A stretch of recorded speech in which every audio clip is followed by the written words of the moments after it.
Hello, I'm John Foster. Through the years, the forests of Canada have been used and abused more than any other resource. Tonight's program takes you through those forests and looks back also at a man whose life and writings are a treasured part of Canadian folklore and history. He called himself Grey Owl, and he wrote affectionately of the forests and the quiet places of Canada.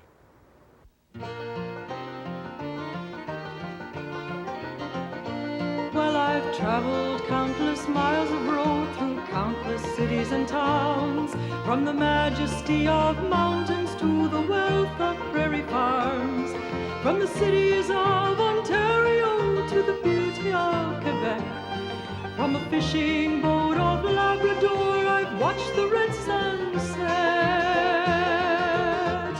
Canada, wondrous lady, I can see there's a spirit running through her, like the wind that shakes the leaves. And those who shape her future now have got to understand that spirit is the people, and the people are this land.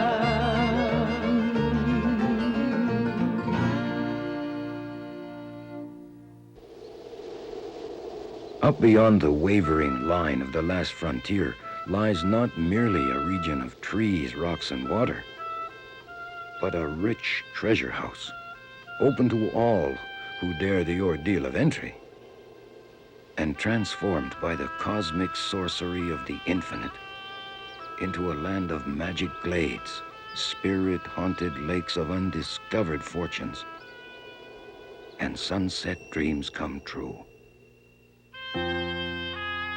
This is the land of shadows.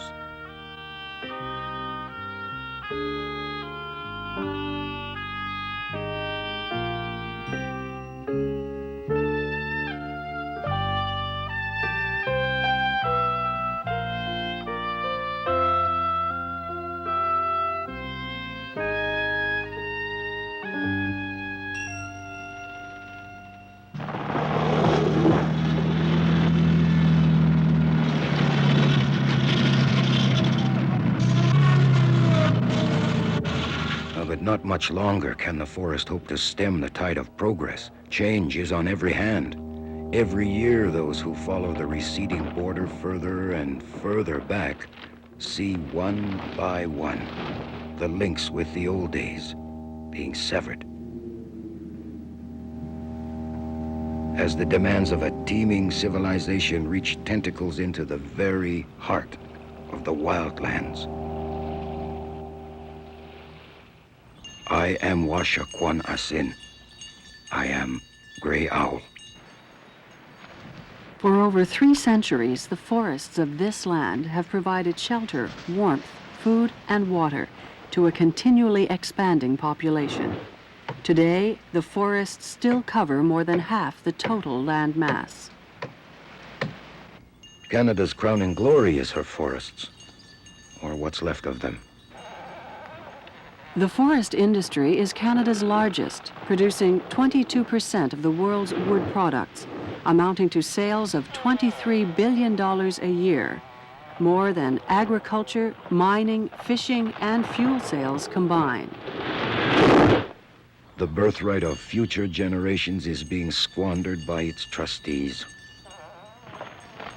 The forest industry directly and indirectly employs over 1 million workers, accounting for 1 in every 10 jobs.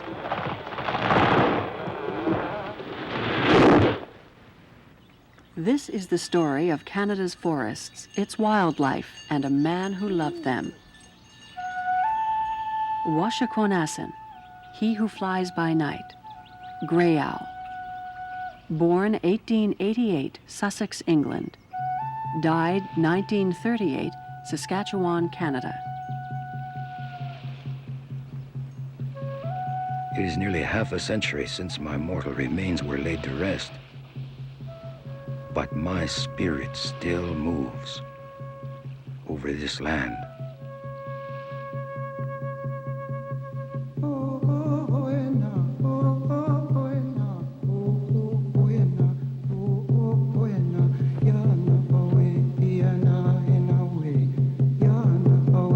Yana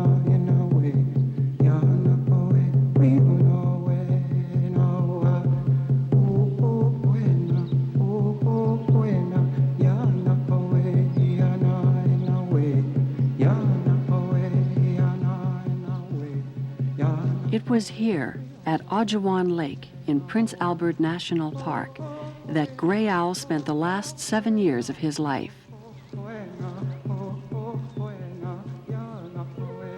And it is here, nearly 50 years later, that he returns to us.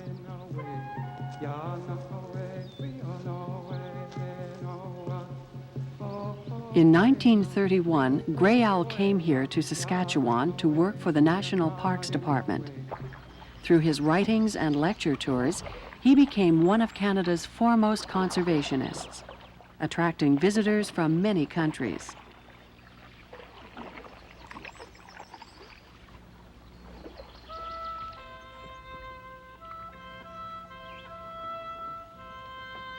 He lived in this cabin, which he called Beaver Lodge, out of respect for his beloved beaver people with whom he shared his life.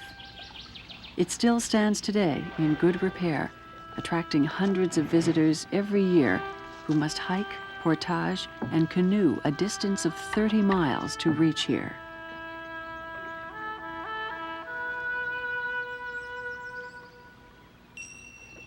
Gray Owl was not a native Indian by birth. He was an Englishman. Christened Archie Belaney, he grew up in Hastings on England's south coast, coming to this land at the age of 18 in 1906. He lived with the Bear Island Ojibwe Band near Temagami, Ontario, who gave him the name Washaquonasin, he who flies by night, Gray Owl. During the next 20 years, he lived mostly in the forest, in his beloved land of shadows, making a living from trapping, hunting, and guiding. Spending his last 7 years here at Beaver Lodge till his death from pneumonia in 1938. When the settlers first came to North America, they thought that the forests and the wildlife would be here forever. And now, you've got buffalo in the parks. It was the middle 1800s. It was the time of the great land rush. It was the time of the great buffalo herds. The Indians had for generations killed only enough for their needs. Then buffalo hides became of value, $1 a piece or less. Immediately, every man with the price of a camp outfit, a couple of wagons, a few horses, and a gun took to the buffalo country. And under the pretense of clearing the plains for agriculture, slaughtered the buffalo without mercy.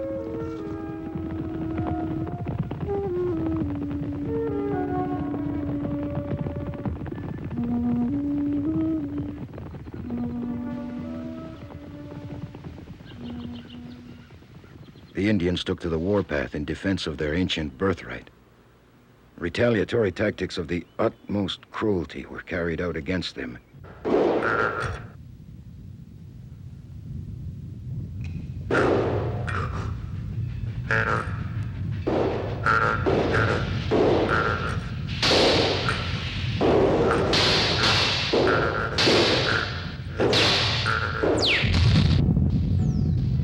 The remaining buffalo were eventually corralled in the state of Texas on one of their annual migrations, and one spring, they failed to reappear on the Canadian plains.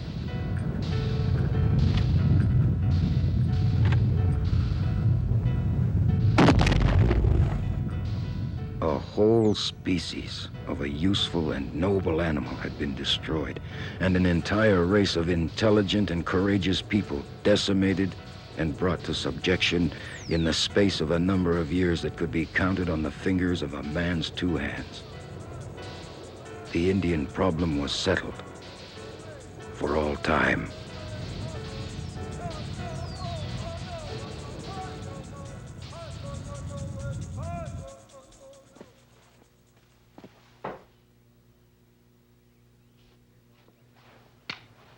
In my lifetime, I have been witness to the near extinction of another noble animal, the beaver.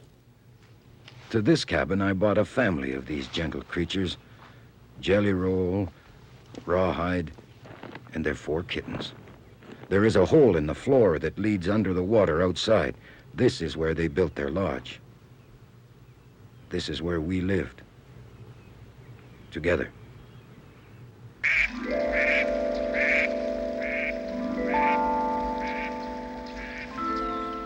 I have seen the day when the forests, streams, and lakes were peopled with millions of these animals. But with the outbreak of the Great World War, the demand for beaver pelts rose and the trapping season was thrown open. It was the story of the buffalo over again. Thousands of beaver hides went to market. The woods were full of trappers. Their snowshoe trails formed a network of destruction over all the face of the wilderness. Beaver houses were dynamited, dams were broken after freeze-up, feed houses were destroyed, and those beavers not captured froze to death or starved in their ruined works.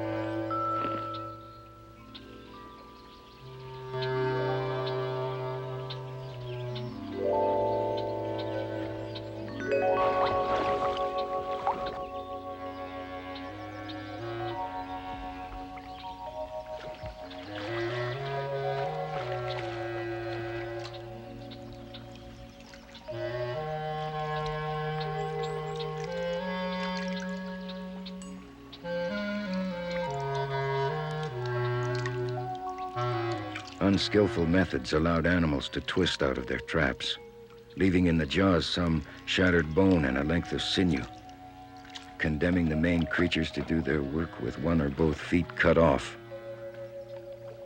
All around was death, ruin, and destruction.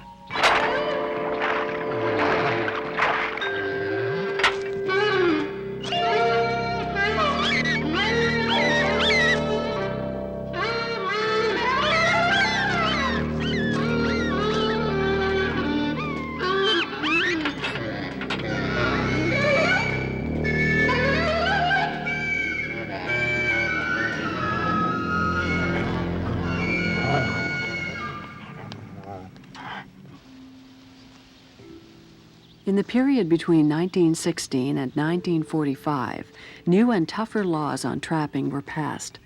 Trappers and fur dealers were controlled for the first time through licensing. Seasons were reduced in some areas and closed in others. Houses and dens of some species were protected, and game preserves were established. The wilderness should no longer be considered as a playground for vandals or a rich treasure trove to be ruthlessly exploited for the personal gain of a few. A lifetime spent in the calm, majestic presence of trees, and the spending of my days in a region where the immeasurable immensity of my surroundings is ever before my eyes, have rather dwarfed my conception of my importance in the general scheme of things.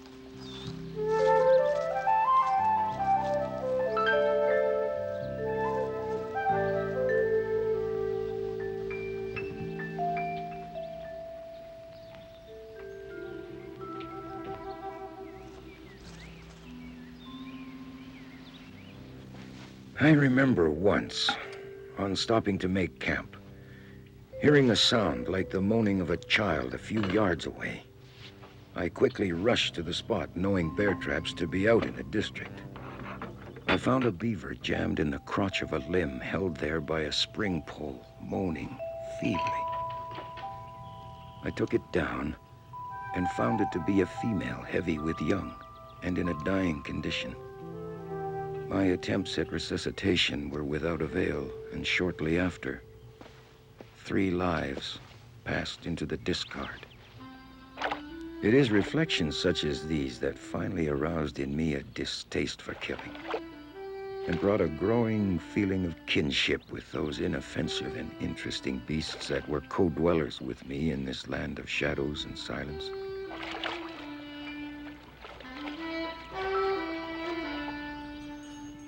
I kill no more, having had perhaps my share and over.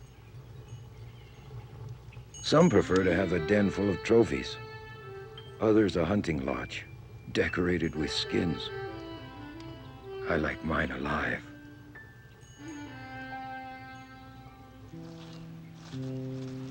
The forest is a community of interdependent living things: trees, animals, birds, insects, plants, soil, and water. Birth, youth, maturity, old age, and death are normal and natural stages of growth in the forest.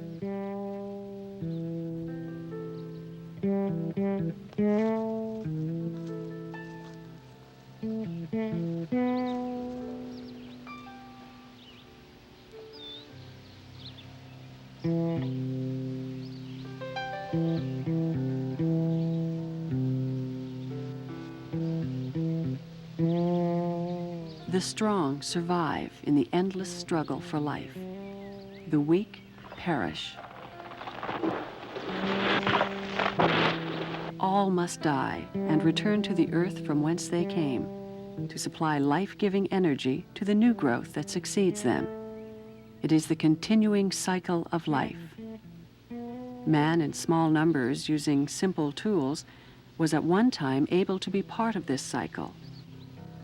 But with ever-increasing numbers concentrated in small areas, using sophisticated machinery to carve out the wilderness, the pressure exerted on the forest and its community was enormous.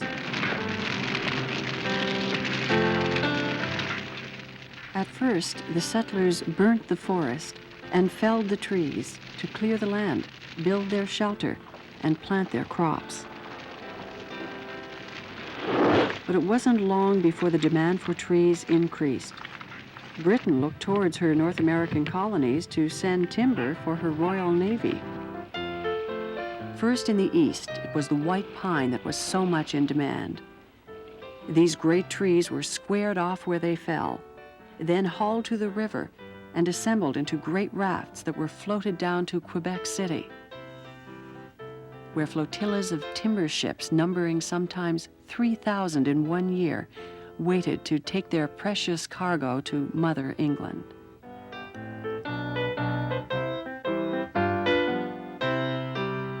Fortunes were made by the timber barons of the day, like John Rudolphus Booth, who became the wealthiest man in Canada, building a private logging railroad from Ottawa to Owen Sound.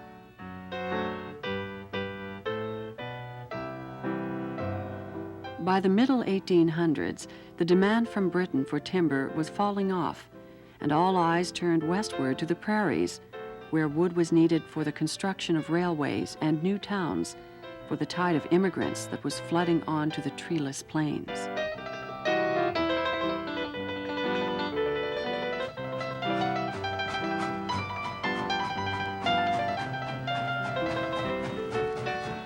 By the turn of the century, the whole country was in an economic upswing. The demand for Canadian wheat had increased.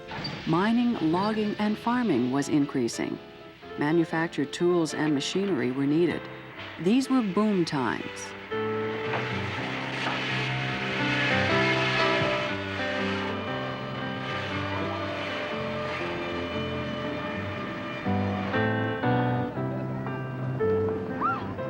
It was at this period in 1906 that young Archie Bullaney came to Canada. He was one among the greatest migration of people ever to come to North America in 1 year, all looking for their pot of gold.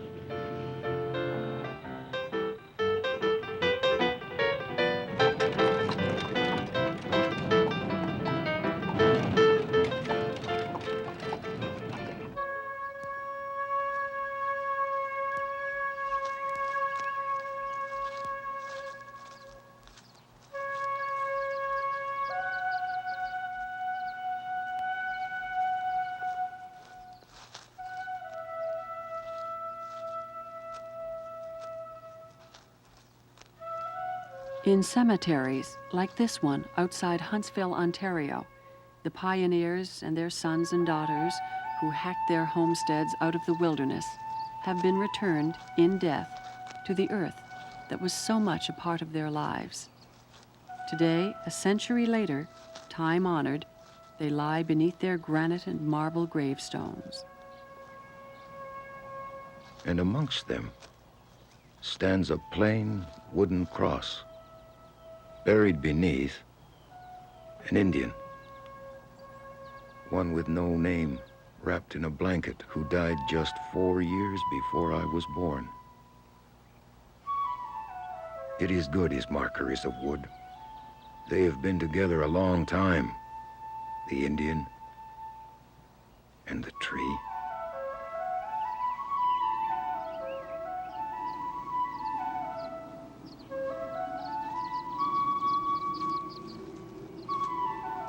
In the White Mountains of California, there is a tree that is over 4,900 years old, which means it was already an old tree when the first plow was developed. It was several hundred years old when the pyramids were being built in Egypt. It was nearly 3,000 years old about the time of Julius Caesar. And today, the tree is still alive. 650 years ago, a squirrel picked up a jack pine cone and carried it to his cache of ripe, juicy cones right in the center of a pass in the Rocky Mountains. He saw something that interested him, dropped the cone, and went away, forgetting to come back. Some of the cones took root and sprouted up as little jack pines. And some were slower than others and smothered and died. That autumn, a deer passed and ate all the shoots off one of them, and it withered and died. During winter, rabbits stripped the bark off others and they died.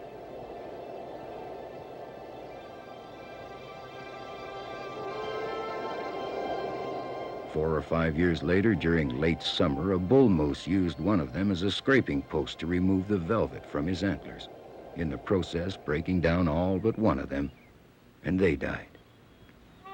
Being alone, the jack pine remaining attracted no further attention from potential enemies and grew undisturbed for the next 100 years, becoming a tree of noble proportions. The tree withstood terrific winds that constantly blew upon it from the prairies below. Drought, rain, and snowstorm tried to kill or uproot it, but it flourished. With age, it grew more solid on its roots, and every summer morning when the sky was clear, the rising sun shone readily on the stout, heavily furrowed bark and warmed the tree so that it felt the life within it stirring.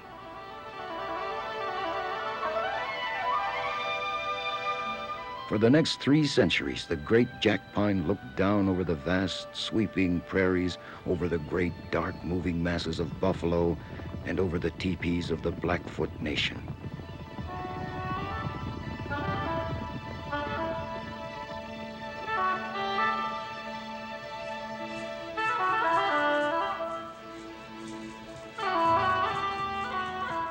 The tree was witness to the invasion of the Pale Soldiers, the massacre of the Blackfoot Nation, and the slaughter of the great buffalo herds. The tree saw it all, but never made a sign, just stood very still and dark and silent.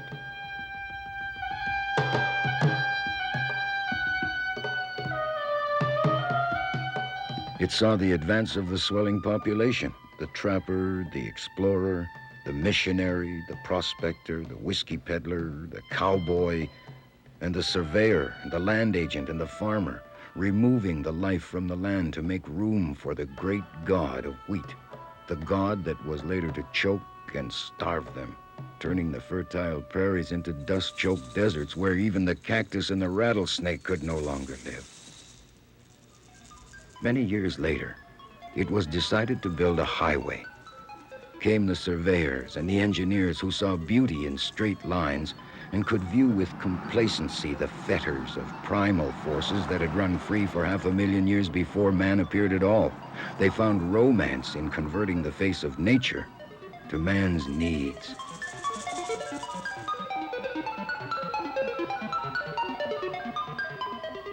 The old sentinel at the gateway to the mountains was marked for destruction.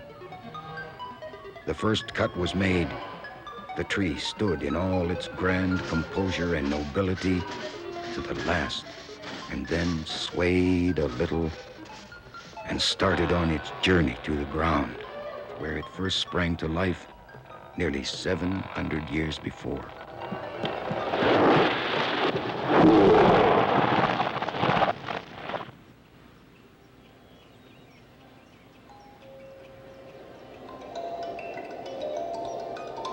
A red squirrel raced across the new highway with a ripe, juicy pine cone in its mouth. He saw something that interested him, dropped the cone, and went away, and forgot about it.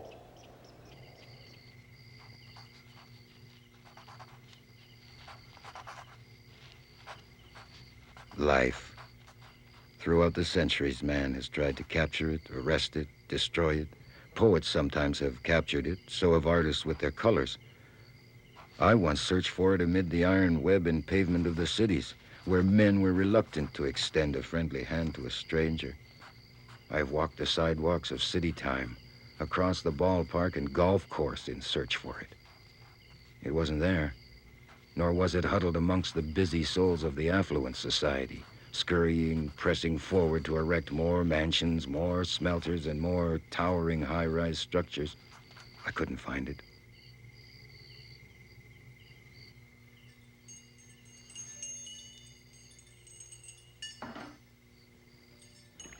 So I looked again, turning away from the discontent, the affluence, and the violence of the city, down the dusty roads of the country, up the prairie trail, and over the horizon to a stream.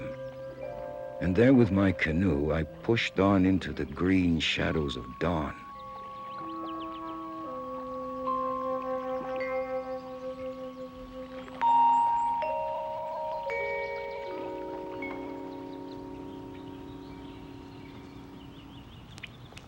Past the stately white birches and along the leafy trail. And there I found it, in the land of shadows and silence.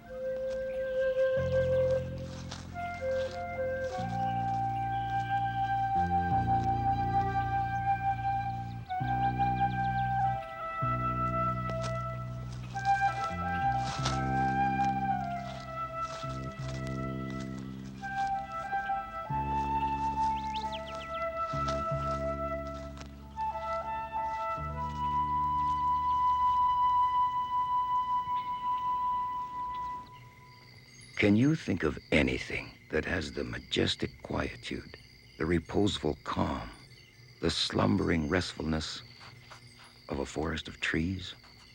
Or of anything to so stir the imagination as the leap and roar of mighty rivers?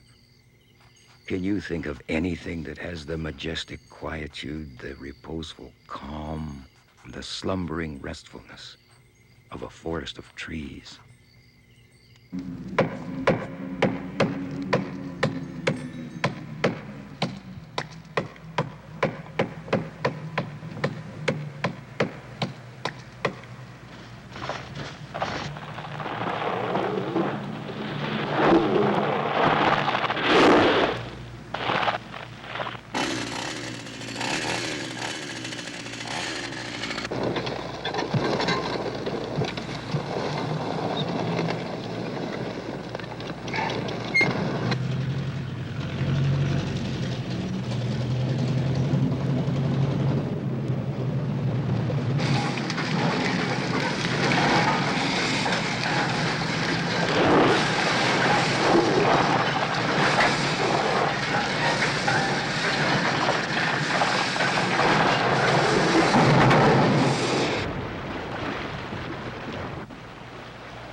We have a dilemma. The tree today is the mainstay of our economy. Much of the nation depends squarely on wood for a living. It is essential that we continue to harvest our trees.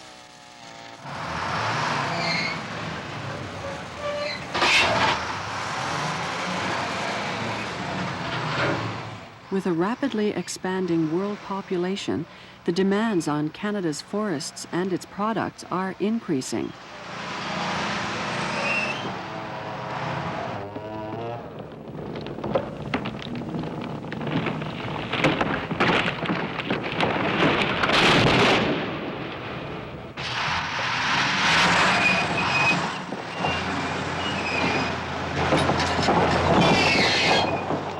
We've come a long way in our harvesting techniques, from the puny poleaxe to these modern-day 40-ton dinosaurs.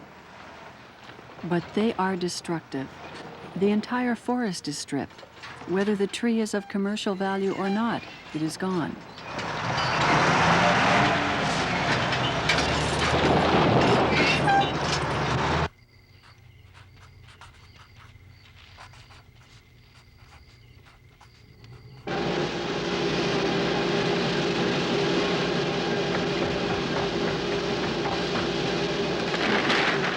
Of the 5 billion cubic feet of timber harvested each year, 40% is cut for pulp mills.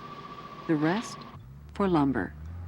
The tree and its byproducts is used for many purposes, from the construction of houses and other wood products, to chemical products such as rayon, cellophane, photofilms, explosives, glass, sponges, phonograph records, imitation leather, and a variety of paper products. 1/3 of our lumber is used domestically. The rest, along with 80% of newsprint, is exported.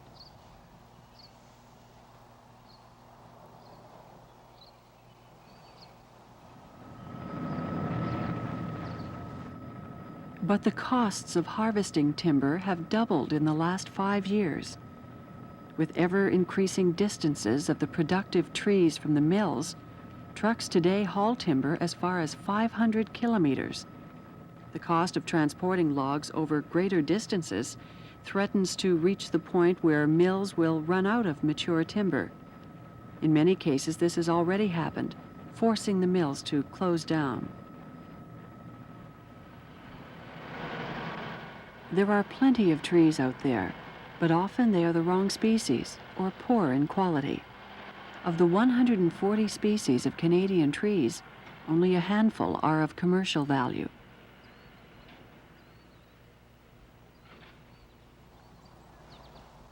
The good old days are gone when God grew trees and we cut them down practically on our doorsteps. The era of limitless forest is over.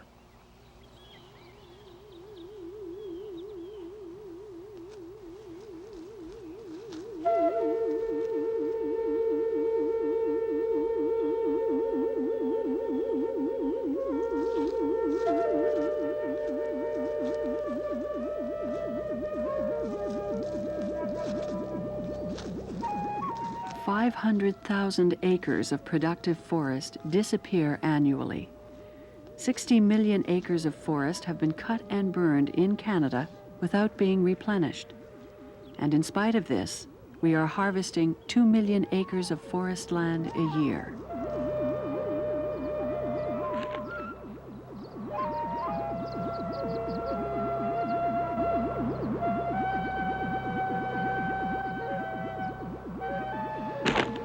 A mile-wide ribbon stretching across this land from Atlantic to the Pacific. Quite simply, suitable timber is disappearing faster than it is growing back.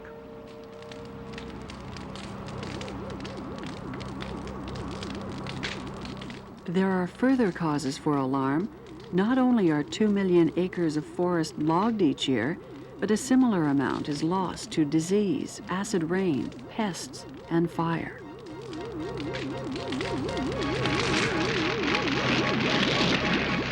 I was once a fire ranger. I have seen some harrowing sights. Death everywhere, lakes, forests, people, and animals. Year by year, this useless and costly destruction has been going on, sometimes in widely separated districts, at others in a seething wall of flame that seems to stretch clear across the greater part of Canada. When it is considered that catastrophes such as these can be and mostly are caused by a carelessly discarded cigarette or match, unextinguished campfires, or some simple and preventable cause, and that useful lives and valuable timber running into untold sums can be destroyed by the criminal neglect of one individual, it is not very hard to see that fire protection in Canada has become a matter of the greatest importance.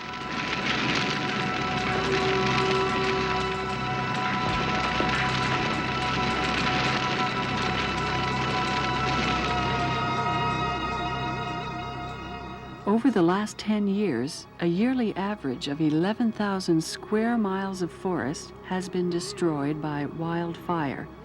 80% of these fires have been caused by man. Other enemies we face are pests and disease. The most serious insect problem is the spruce budworm, which has infested much of eastern Canada for several centuries.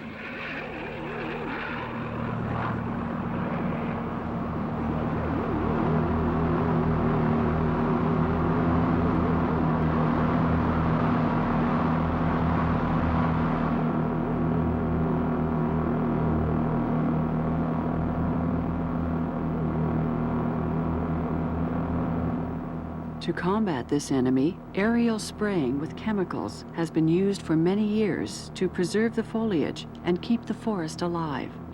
And it works. The majority of the forest that has been sprayed is alive, with less than 10% mortality. Historically, the spruce budworm would come and go in natural cycles.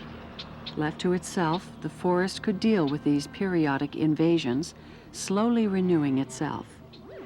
But as man competed with the spruce budworm for timber, the battle lines were drawn. We need the trees. If we don't spray, we lose them to the spruce budworm. But if we continue to spray, there are risks to people and wildlife. The spray can drift or be dropped off target, and if inhaled in any quantity, can cause cancer and birth defects. It can also harm fish, small animals, birds, and insects. We have a dilemma.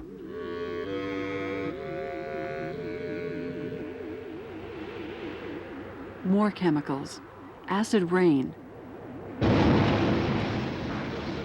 It is the emissions from the smokestacks of coal-fired furnaces, carried great distances on the air currents and mixing with the rain and snow to fall into the lakes and rivers, poisoning aquatic life. There are hundreds of lakes in Canada that are already dead. No life exists in them. It also affects the forests and the crops. The forests of Central Europe are already doomed because of the buildup of aluminum in their soils as a result of acid rain.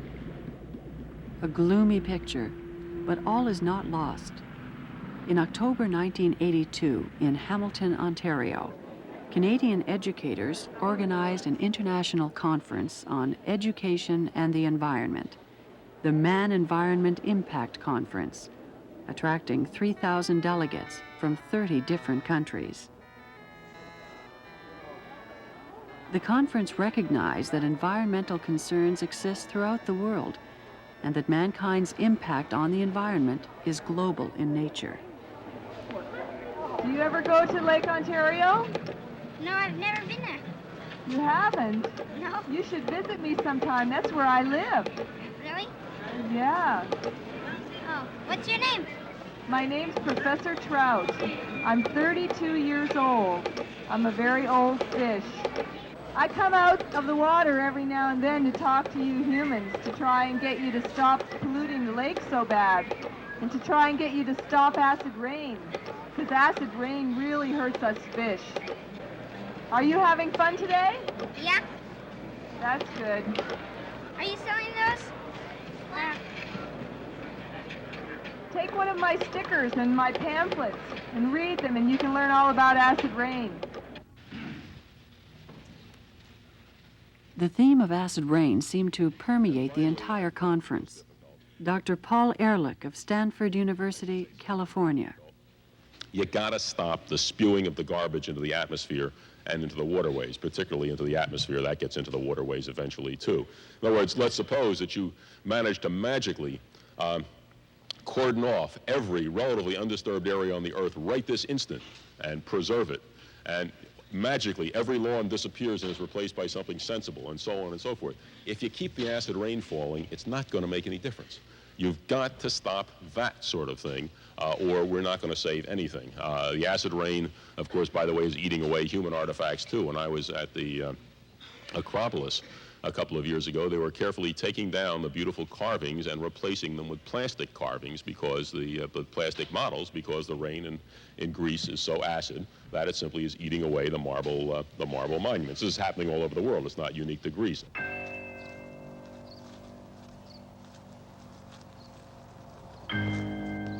At the Boyne River Natural Science School in Ontario, a think tank of global educators was taking place.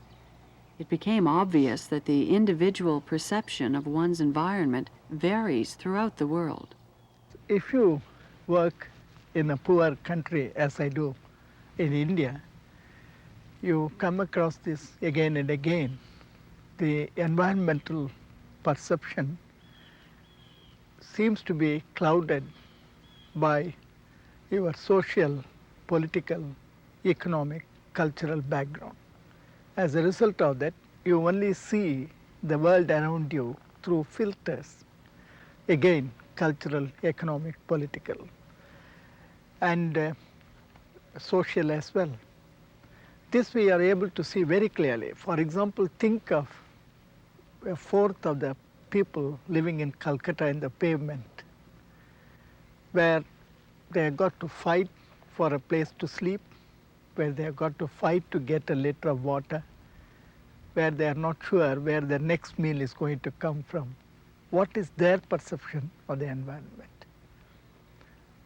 Compare it with a man who lives in one of the big industrialists in India, lives in a completely air-conditioned house. He looks at the world entirely differently. Many people ask me, are you not bothered about the filth and the beggars around you in India? I tell them no, because fortunately or unfortunately I have the filter. I don't see them at all. Therefore, environmental education, I think most people have missed this. They all the time talk about this beauty of the surroundings and so on, which is a luxury in countries like ours, where we have to fight for mere survival. Building forests is expensive and technical. It is hardly surprising then that in nations struggling to keep fed and stay warm, reforestation can seem an exotic frill. That is, there is some sort of conflict between development and conservation. Now, if you try to conserve the trees, many of the people in the villages, their livelihood depends upon the forest products. They cut wood, particularly the fuel wood, carry it to the market, which is several miles away, and sell this wood and earn their livelihood. Now, the forest departments and others, they have brought a ban on cutting of trees, with the result that there is abrupt ending of employment for the rural people or even for the tribals. So if we have total ban on this is also not good, because people who are depending for their livelihood on the trees, some sort of balance has to be restored. On the one side, more trees are to be planted. On the other side, those trees which are not productive, they are to be cut. In their place, other trees are to be planted. Also lacking is the political will to stop what in many cases is profitable exploitation.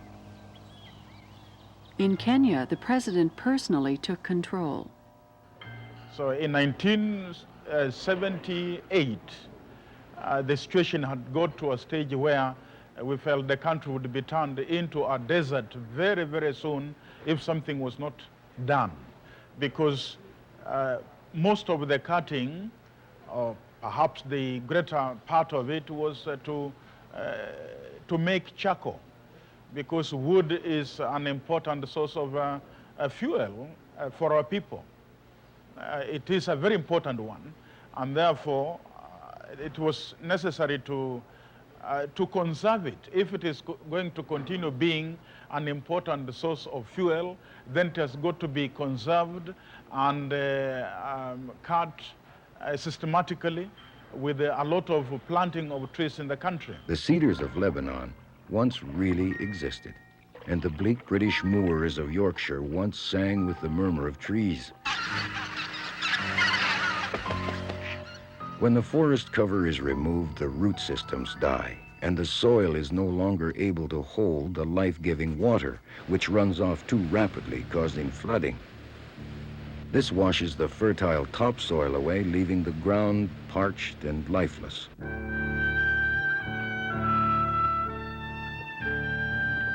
Devoid of vegetation, the land is now no longer able to supply food to animal life, which succumbs to starvation, disease, and death.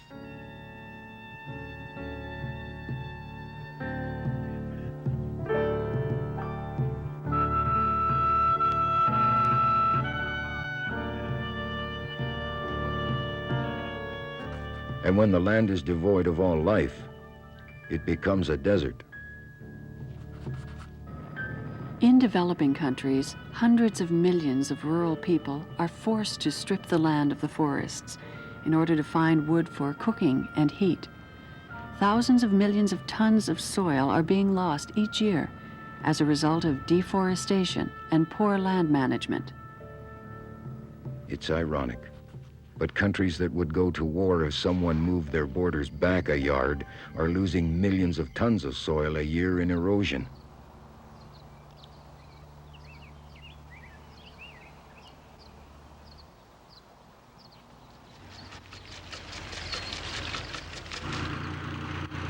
In Canada, we first of all have to close the regeneration gap, an estimated 240,000 square kilometers of forest land that has been cut or burned without being reforested. We are approaching this problem with what is known in Sweden as the green factory approach, or intensive forest management. No country has practiced this until it has felt the pinch of a commercial shortage. After 150 years of harvesting the wild forests provided by nature, Canada is starting to feel the pinch, with consequences for the whole national economy. Trees, like carrots, need weeding and tending. Crowded out by others, a tree becomes stunted. Freed by silviculture, the forest equivalent of modern agriculture, a tree can more than double its rate of growth. In the long term, this will produce more revenue, both public and private, because the world demand for wood is rising. But in the short term, it will mean more public expense. Sweden, which adopted intensive forest management during shortages 80 years ago, spends $200 to $300 an acre on silviculture and has never had so much mature wood. Canada, which spends only $50 an acre, has never had so little. The forests must be brought back to the mills through intensive management, planting and tending, so that exhausted stands can be coaxed back to a productivity equaling or bettering the yields of half a century ago. This will also serve to take the pressure off the wilderness areas.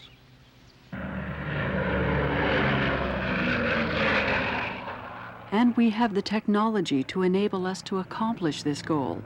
Our firefighting techniques and equipment are the envy of the world.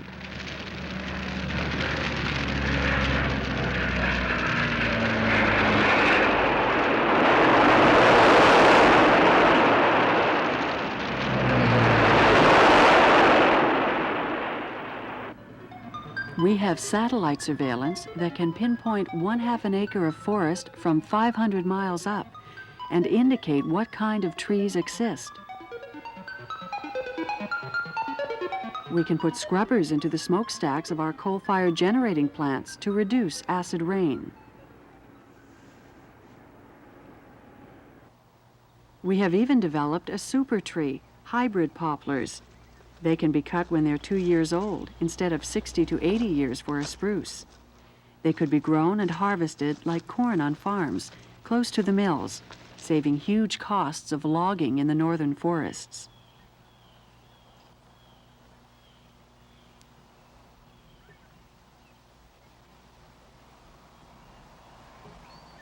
In our age of high technology, how are we going to make that crucial and basic shift in thinking from considering ourselves independent from nature to recognizing our interdependence with nature.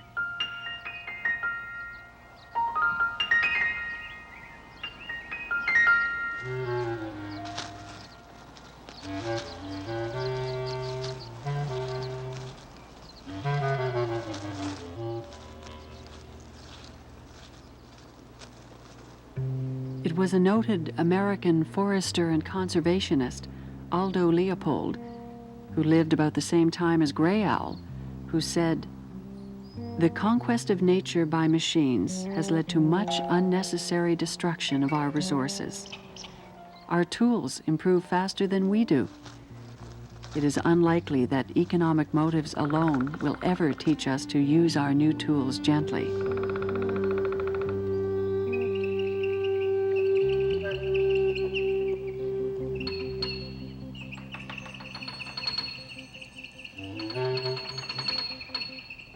The only remedy is to extend our system of ethics from the man-man relation to the man-earth relation.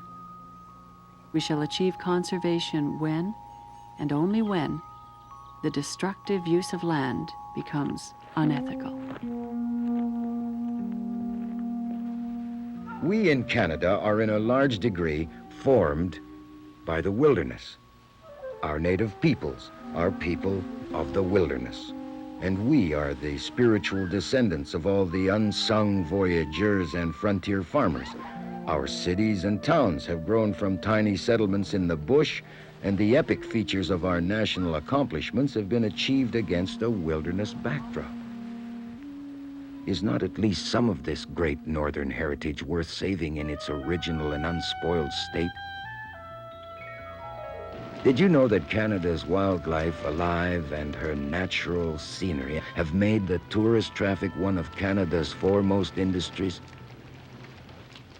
But the wildlife and scenery must be here for our guests to see, and natural forests are not spindly second growth, and wildlife is not something in a cage.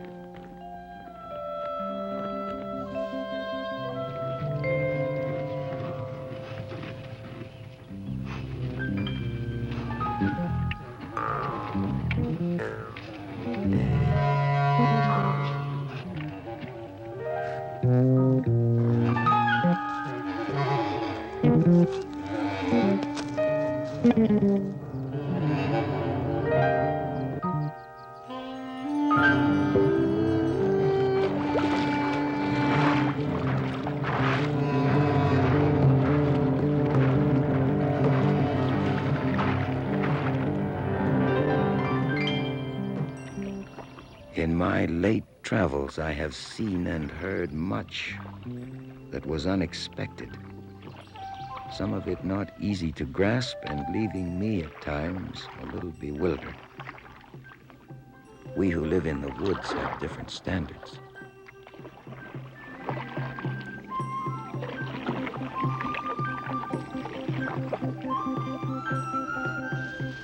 Death falls, as at times it must, and life springs in its place. Nature lives and journeys on, and passes all about in well-balanced, orderly array.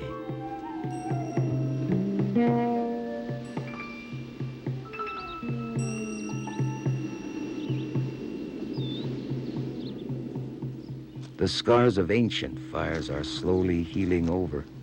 Big trees are growing larger. The beaver towns are filling up again. The cycle goes on. The pilgrimage is over.